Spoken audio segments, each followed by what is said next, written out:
যার ঘরে ছোট রানী এলো পদ্মাবতী, রাজার আরো 6টি রানীর ছিল না সন্তান। পদ্মাবতীর কোলালতে মিলল সমাধান। বছর যেতে জন্ম নিল 7 ছেলে 1 মেয়ে। হয় খুশির আকাশ হঠাৎ কালো মেঘে গেল ছেয়ে। হিংসেতে যায় জ্বলে পুড়ে বাকি 6টি রানী। যুক্তি করে ঘটায় ওরা 7 কুমারের হানি।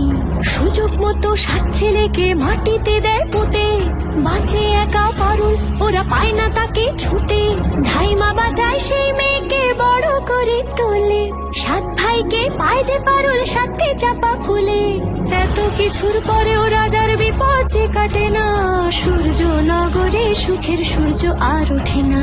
হিংসা বিবাদ বিচ্ছেদ আর প্রেমের কাহিনীতে পারুল বোন কি পারবে 7 ভাই চম্পাকে জাগাতে।